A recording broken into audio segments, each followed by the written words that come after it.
Yo, what's going on YouTube? It's Baron from Balance Gamers News here today, bringing you a YouTube video in 2020. I know, right? We motherfucking back again with the tutorials, the montages, whatever else. Anyways, I'm gonna hop right into this. As you guys can see here on my desktop, we're gonna be doing a Minecraft tutorial today, and specifically, we're gonna be showing you how to set up a server quickly, easily for 1.15.2. Links are gonna be in the description. Fucking everything's going to be in the description you need. So let's go ahead and hop right into this. I'm going to get it done quick. So go ahead and launch up your preferred browser. It could obviously be Google, Firefox, Internet Explorer. Hopefully not Internet Explorer, but either one of those two would really be preferable. Firefox, Google Chrome, doesn't matter that much. Go ahead and type in Git Bucket. It's going to be this first website that comes up here. Now you can either choose Bucket or Spigot, both reputable, I'm going to say OS. OS isn't exactly the correct term, but I should say maybe platforms for your server would actually be the better way. There's actually other platforms out there as well, Paper Spigot, blah, blah, blah. So you're going to want to also create a file for whatever you want your server to be in, wherever you want it on your computer. For me, it's on my desktop, so I can show you guys like easy, simple, quick. I'm going to go ahead and open it up, see the file's blank. You're going to want to go ahead and download Spigot 1.15.2 or Bucket. I'm going to go with Spigot because that's my preferred. Hopefully this loads quickly. It's not, so I'm going to click down here. Keep. It's going to freeze for whatever reason it is. So I'm going to go ahead and pause while this freezes. I don't know why it does this, but it does this. So I'll see you guys in a few seconds. All right, boys, we back. I know that was like nothing for you, but that was like 30 seconds for me. Whatever reason it freezes at the end of a download, I really don't know why. But go ahead and take this jar, Spigot 1.15.2, drag it in there. You can go ahead and close Google for the time being or whatever you were using. You don't really need it open. I'm going to go ahead and for simplicity's sake, rename this to just Spigot. You'll see why in just a moment. Now, I'm pretty sure you can launch this. It is an executable jar file nowadays, but that doesn't always mean you can launch it. I would recommend doing what I'm about to do. It's the simplest thing to do. I wouldn't say it's simple, but I would say in the long run, it is the simplest thing to do. It's the cleanest thing to do. So just go ahead and, make a text document. It's not going to look exactly like this if you don't have Notepad++. Name it Start. It's a text document at the moment. Now, once you have the text document open, sorry, it opened my other monitor, you're going to have to type a few things in here. So your first thing you're going to type is @echo space off. Okay. Then you're going to go down 2 lines and type Java space XMS. And for most people, I'm going to say put 1 gig here. Oops, I didn't mean to put the space. Then XMX 1 gig. Okay. Then after this, you're going to type /jar space spigot.jar. This is why we renamed it right here, just for simplicity's sake. Oopsie. And then at the end, you're going to want to put node GUI. This keeps the default Minecraft console from opening. Get that shit out of here. It's ugly. We don't need it. Forget it. Then at the end, you're going to want to put pause so that if your server has any errors ever from whatever it may be, like say it's, I don't know, it could literally be anything, like a broken plugin, broken configuration, whatever. I'm almost really, unfortunately, not sure at right this particular moment whether there needs to be a space or not between this. You could actually almost just do away with the echo here at the top and just do this for simplicity's sake. So scratch the echo, just put that in there. That's all you really need to run the server. Go ahead and start it up. Well, I forgot one step. Sorry, boys. It's been a long day.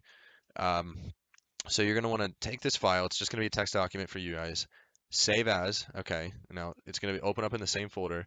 You're going to go to the drop down, or you can either type it in and do batch, and then see how it has .bat, .command, and .nt. It could be a .command, but you really want it to be a batch. You're going to want to type .bat at the end of the start there, just so it saves as a .bat. If you don't, it'll save as an unspecified file. You hit save. Bam, there it is. Okay, you can go ahead and get rid of this text document. Go ahead and run that bad boy right there. It says it's outdated. Just ignore it. It's because Spigot has development builds. This will take a few seconds. It's going to launch up and close, and it's going to tell you need to start the ELUA, accept the ELUA, and I'll explain what that is in a second. If you don't know, actually, I can just explain it while it's starting. The ELUA is essentially Minecraft's terms of service for their servers, and really the biggest thing out of that now is that they require that you don't charge your players for any kind of ranks items that you can actually earn in game. Essentially just saying that you don't capitalize on what Minecraft is as an entity. So like, people get away with it. There are ways around it.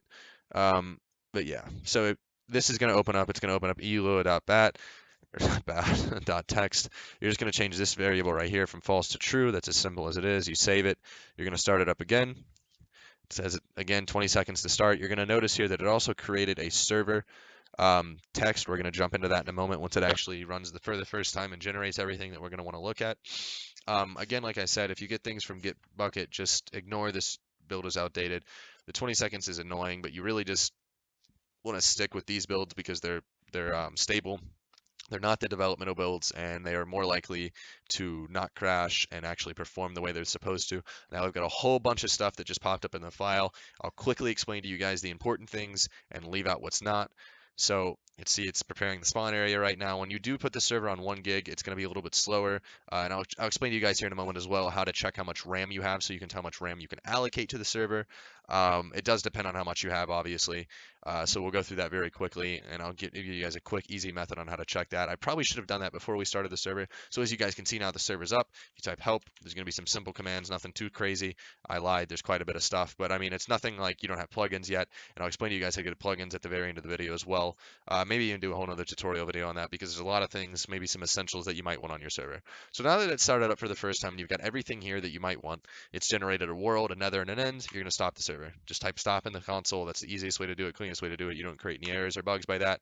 All right, now let's go ahead and jump into this file. Your whitelist at the bottom, if you do have the whitelist on, which is going to be in your server settings. Actually, you know what? Let's just do this first because this is going to be the simplest thing to do. There's a lot of settings in here. There's some of them that are going to be important to you. There's some of them that aren't. They all could be, whether depending on what kind of server you're trying to make.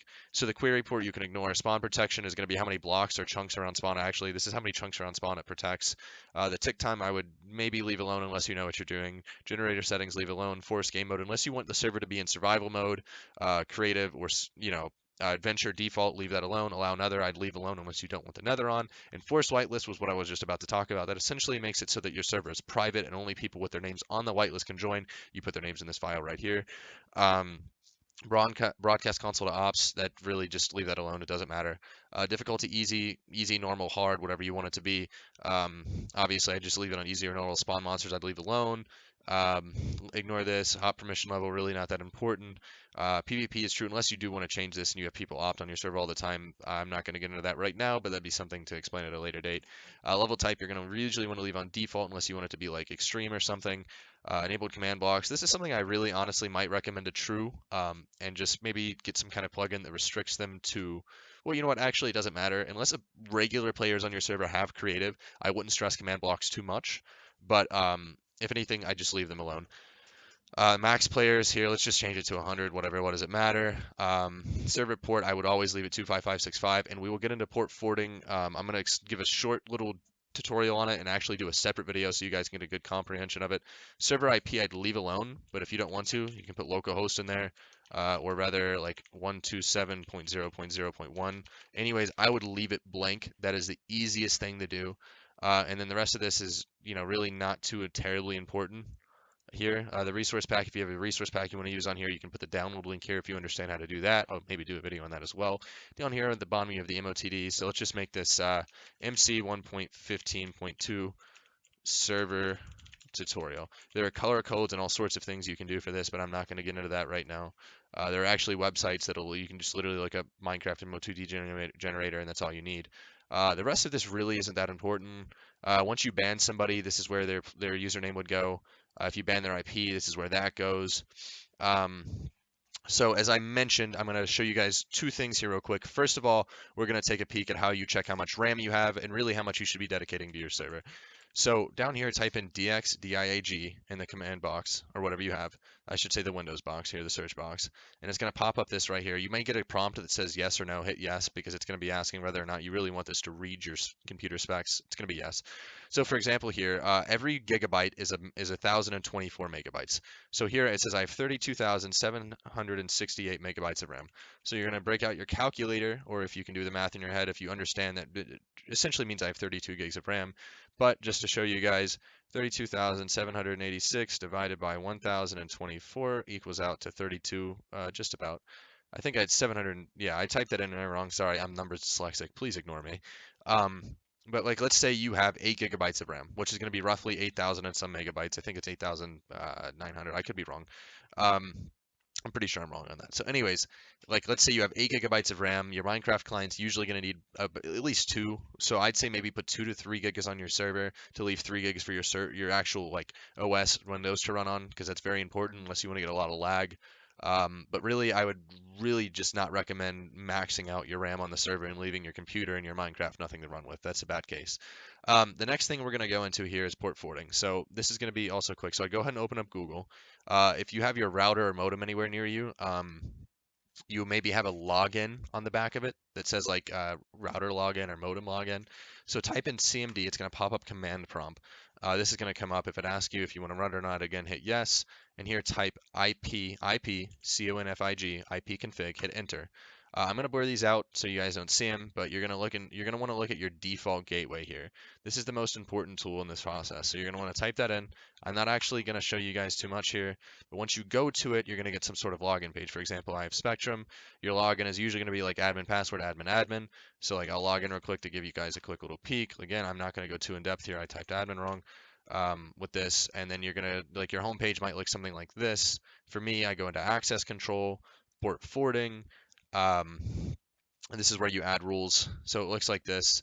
Your external host doesn't matter. Make that a star. Your internal host is going to be this IPv4 address here. You're going to put your IPv4 address there. Protocol, you're always going to usually want to put it on TCP-UDP.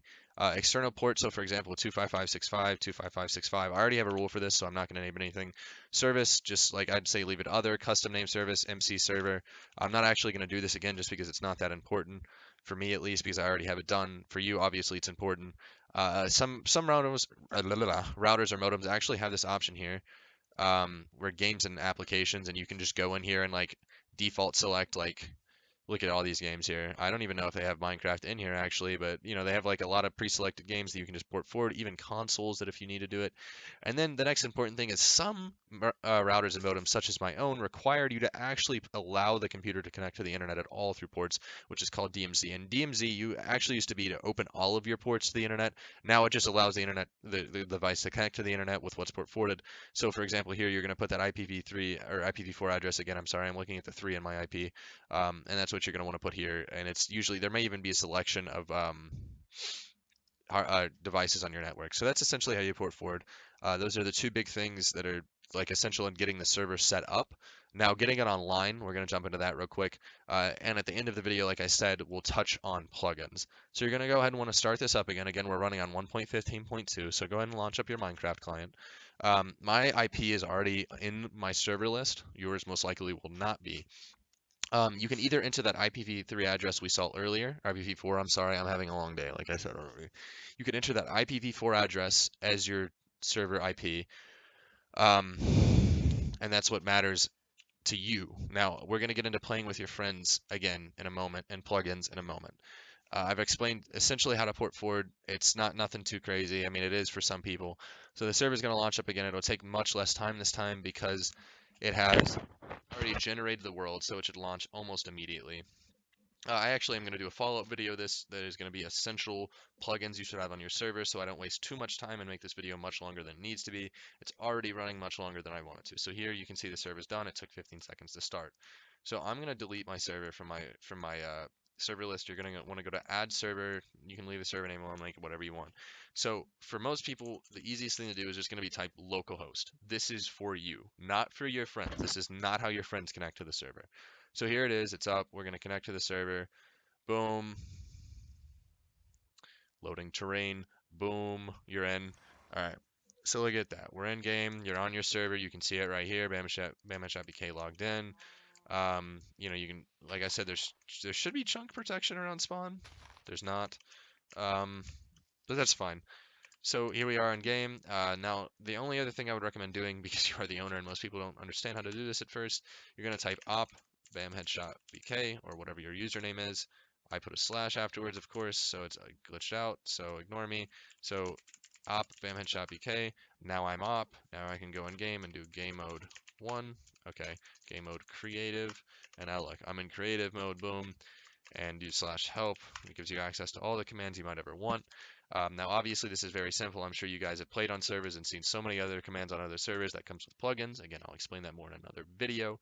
I'll at least show you where to get them in this video. So there we go, guys. You're in game. You're on the server. Now you want to play with your friends. What do? So let's say you port forwarded the server. Okay, so that's what we're going to go through first. So if you port forwarded the server, you want to go to a website like IP Chicken. IP Chicken is going to display your public IP to you. So I'm going to again blur this, but your public IP is right here. Hopefully it's not just a bunch of jumbled numbers. If it is, just keep looking for what is my IP websites. Another one is actually whatismyip.com. But you're going to copy this IP right here, plus your port, so 25565. So like let's go back out of the server and I'll show you what this would look like for them. You give them this IP here, you put it in here, and you put 255 colon 25565. Done. So it's not going to pop up for you because you're hosting off your own machine, but it will pop up for them. That's how they join. So now that we've got that figured out, now most of you are wondering, you're going to say, what do I do if I can't port forward? All right, so that's the next part of this video. So you're going to go ahead and stop the server again. You figured out you can't port forward, it's not going to work. So go to Hamachi, type that in on Google, vpn.net, Hamachi might log me in. Okay, I'm not going to download this because I personally don't like Hamachi. Maybe I'll make a separate video on this, but you're going to want to go ahead and download now on Hamachi, okay? Now, once you get, logged in on Hamachi, you have it launched and everything, Hamachi is going to give you a custom port and IP on the client. So you're going to take that custom IP that it gives you on the client, and you're going to set your server IP in the configuration to that Hamachi IP. And you're also going to change the port here to what your port is on Hamachi. Then you're going to invite your friend to join your Hamachi network, whether it has a password or not, and you're going to make sure you're online. This will all make sense once you're actually on Hamachi. I promise I would show you guys. Again, I'll maybe do another video on it. There's just not enough time in this one. And once that's done, you launch up the server just as just like I just showed you, and you can send the IP to your friends and they can join. It's great. They also have to be in your Hamachi network though, as I mentioned, and they have to use your Hamachi IP and port. Okay, I'm making that very clear. They cannot use your normal IP and port, especially if you can't port forward. Okay, so you don't have to use Hamachi, you don't have to port forward, either or. But if you want a public server or you want a server with ease, the easiest thing to do in my opinion is port forward. I really don't like Hamachi. Now, the next thing I'm going to show you guys, and the last thing is how to get plugins. So personally, my favorite place to get plugins is Spigot. I know, I'm a big fan here. Spigot.mc.org/resources. That works. I don't even need to go to that. So you may actually have to make an account to download anything. I don't know. I've been logged in for quite some time. But if you go on here, you're going to see that Spigot has almost everything you need. Unfortunately, with 1.15.2 being new, there aren't a lot of good free plugins that are out yet that work very well. But I mean, just for example, let's just look up like Essentials X. This is a very essential plugin for your server. Essentials used to be free. I think this should be free. I could be wrong. Yeah, it is. Okay, so you're going to download Essentials X. See, it's updated from 1.15.2.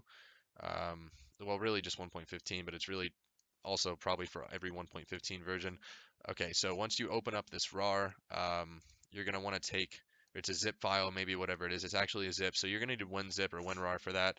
Easy to download. I'll leave a link down below for them. Not going to go through a tutorial of setting that up. I would recommend, honestly, for most starting servers, you want Essentials X, you want Essentials Chat, maybe Essentials Spawn, but I would honestly just say Essentials X and Essentials Chat are the two biggest ones out of all of them. Now, once those are in your plugins folder, you're just going to start the server again. While it's doing this 20-second loading period, I'm going to go ahead and see if there's anything I missed. We're running on 20 minutes now. I really did not plan on the video being so long, but here we are. I ran down how to port forward the server very quickly.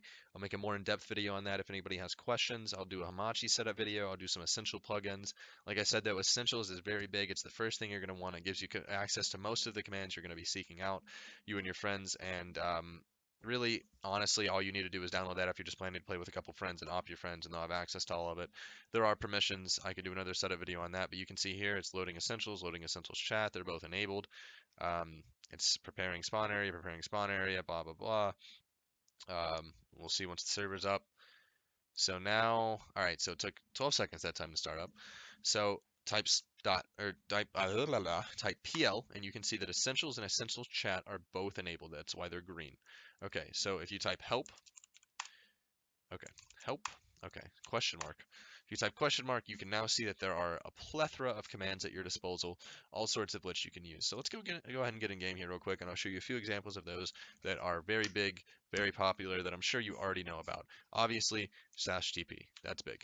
Okay, now another big one, now that we have Essentials, we no longer have to type out all of game, and we can do /GMC, /GMS, /GMA/GMC again. So that's pretty good. You can also do /TPA, if you don't want people just TPing to one another. The other big one I would say is definitely /sethome. You can also do set homes with names, so slash set home test and then do home test. You can do like, so just to show you guys the difference, slash set home test 2. So home test 2. So you can see it's different locations. Um, if you need, I think you do home list. Yeah, so you can see your list of homes here when you do set home. That's pretty good. And then I'd say the other big ones are definitely going to be like, so let's go to survival. So I took some damage there. Let's run around for a second. Lose some hunger, hopefully. Please. Maybe.